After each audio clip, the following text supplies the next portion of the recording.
Tässä jaksossa kerron siitä, miten perhe ja läheiset voivat olla kaksisuuntaista mielialahäiriöitä sairastavan tukena.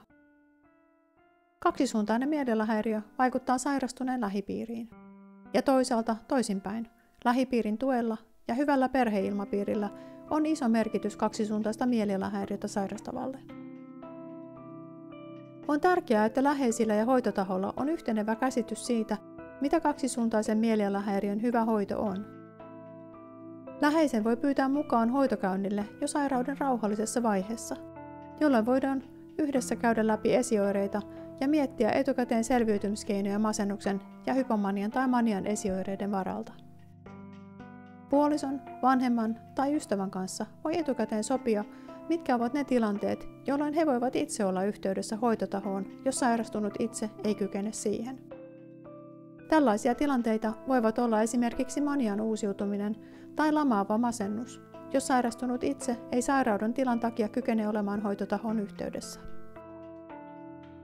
Läheiset voivat olla korvaamaton apu, kun mietitään sitä, onko sairastuneella manian tai masennuksen esioireita. Joskus manian esioireet voivat näkyä läheiselle selvemmin kuin sairastuneelle itselleen. Esimerkki tästä on sosiaalisen herkkävaistoisuuden katoaminen tai vihamieliseksi muuttuminen, jota sairastunut itse ei välttämättä huomaa. Samalla kun on tärkeää olla valppaana esioireiden suhteen, on myös toisaalta tärkeää, ettei kaikkia kaksisuuntaista mielialahäiriöitä sairastavan normaaliakin käyttäytymistä ja tunnereagointia tulkita sairauden kautta. Ei ole ihan helppoa aina tietää, milloin on kysymys esioireista, jotka vaativat hoitotoimenpiteitä, ja milloin on kysymys normaalista tunnevaihtelusta. Tässä voi olla apuna, että käydään läpi ennalta kirjattuja esioireita ja katsotaan, vastaako nykytilanne tätä listaa, vai onko kyseessä kuitenkin jostakin muusta. Hoitotahon on hyvä olla yhteydessä, jos on epävarma, mistä on kysymys, ja yhteisesti voidaan sitten punnita, onko huoli esioireista aiheellinen vai ei. Manian esioireiden alkaessa sairastuneen läheinen voi omalta osaltaan rauhoittaa elämää. Yhteisesti voi sopia, että perutaan liikoja sosiaalisia menoja, vältetään isojen ratkaisujen ja hankintojen tekemistä ja yletöntä harrastamista. Riittävästä unesta on tärkeää huolehtia, ja lääkäriltä on hyvä saada ohjeistus siitä, mitä unta tukevaa lääkitystä voi tässä tilanteessa lisätä. Joskus voi olla hyvä etukäteen sopia, että läheinen ottaa huolehdittavakseen manian esioireista kärsivän lääkityksen, jotta lääkitys ei vauhdin kiihdytysvaiheessa unohtuisi. Luottokortit ja auton avaimet voi olla hyvä antaa läheiselle, ja läheinen voi muistuttaa, että manian esioirevaiheessa kannattaa välttää kaikkea liian stimuloivaa, kuten nettikeskusteluja, päihteiden käyttöä tai hälyisiä ympäristöjä. Läheisen voi olla viisasta mennä mukaan hoitotapaamiseen, jotta tieto oireilun uusiutumisesta menisi hoitavalle lääkärille, ja jotta hoitotaho ja läheinen voivat yhdessä puhaltaa samaan hiileen manian kiihtymisen taltuttamiseksi. Jos esioireisto muuttuu varsinaiseksi maniaksi ja sairastunut on kovin kiihtynyt ja riitaisa, konfliktia hänen kanssaan kannattaa yrittää välttää. Maniassa olevan kanssa ei kannata väitellä, sillä se yleensä kiihdyttää vauhtia entisestään. Jos maniassa oleva jättää lääkityksen eikä ymmärrä omaa tilaansa, tärkeintä on saattaa hänet päivystykselliseen arvioon, joko hoitavan lääkärin vastaanotolle tai terveyskeskuspäivystykseen. On tärkeää mennä mukaan lääkäritapaamiseen tai etukäteen kertoa, mistä läheinen on huolissaan, jotta lääkärillä on riittävät taustatiedot hänen arvioidessaan tilannetta.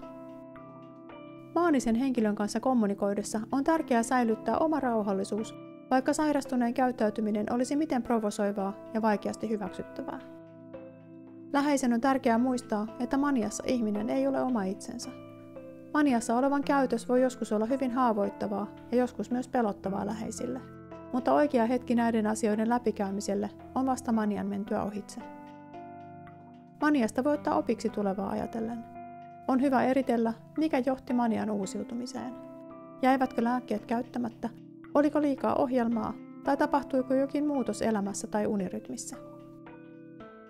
Jos lääkityksen käyttö oli säännöllistä, on hyvä miettiä jatkoa varten hoitavan lääkärin kanssa, pitäisikö ylläpitolääkityksen olla vahvempi, jotta oirejaksojen uusiutuminen jatkossa voitaisiin estää.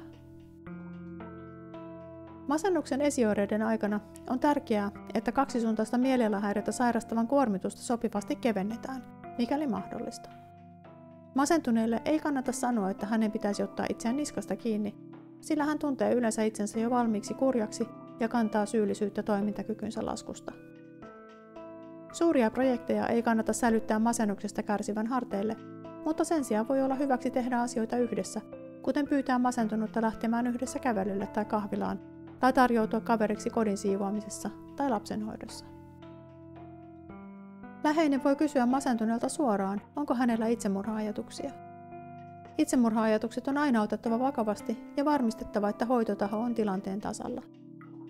Läheisen on tärkeää ylläpitää toivoa siitä, että masennus menee ohitse. Jos kaksisuuntaista mielialahäiriötä sairastavan oireilu on vaikeaa eikä hän sitoudu hoitoon, voisi olla hyvin raskasta läheisille. Tällaisessa tilanteessa on tärkeää pyytää hoitotaholta tapaamista, johon läheinen pääsee mukaan ja jossa yhdessä voidaan miettiä, miten sairaus saataisiin parempaan tasapainoon. Läheisen jaksamisesta on tärkeää pitää huolta. On tärkeää, että läheisen omat harrastukset voivat jatkua ja että välillä voi tehdä irtiottoja arjesta. On myös tärkeää, että läheisillä on ystäviä, joiden kanssa voi jakaa asioita, ja että apua arjessa on riittävästi. Pinfami järjestää vertaistukitoimintaa omaisille, ja moni kokeekin hyödylliseksi kohdata muita samantapaisessa tilanteessa olevia. Jos läheisen oma mieliala laskee tai hän alkaa oireilla muilla tavoin, hänen on hyvä hakea apua itselle, esimerkiksi työterveyshuollosta tai perusterveydenhuollon mielenterveyspalveluista. Jos perheessä nuori on se, joka sairastaa, on tärkeää pitää huolta siitä, että hänen sisaruksensa voivat elää mahdollisimman tavallista lapsen tai nuoren elämää. Kaksisuuntaista mielialahäiriötä sairastavan nuoren oireilu voi viedä niin paljon vanhempien huomiota ja voimavaroja, että sisarukset voivat jäädä vähälle huomiolle. Heidän hyvinvoinnistaan on tärkeää pitää huolta ja järjestää heille tarvittaessa tukikäyntejä koulukuraattorilla tai koulupsykologilla. Joskus kaksisuuntaista mielialahäiriötä sairastavalla on vain vähän läheisiä, joihin tukeutua. Jos kärsii yksinäisyydestä, voi hakea sosiaalista tukea vertaistukiryhmistä tai kolmannen sektorin toiminnoista ja etsiä uusia kontakteja vaikkapa harrastusryhmistä. Mielenterveyspalveluissa on usein ryhmämuotoisia toimintoja, joista myös voi löytyä uusia sosiaalisia kontakteja ja vertaistukea. Monilla paikkakunnilla on kotikuntoutuspalveluja, joista voi saada apua, jos kotoa lähteminen tuntuu vaikealta. Tämä oli videoluentosarjamme viimeinen jakso. Toivon, että sarja on auttanut selventämään, mitä kaksisuuntainen mielialahäiriö on, miten sitä hoidetaan ja miten sairauden kanssa voi oppia tasapainoilemaan. Lisää tietoa aiheesta löytyy kirjasta Kaksisuuntainen mielialahäiriö, opas sairastuneille ja heidän läheisilleen. Yksin sairauden kanssa ei tarvitse jäädä. Apua kannattaa hakea. Aina voi päästä parempaan tasapainoon.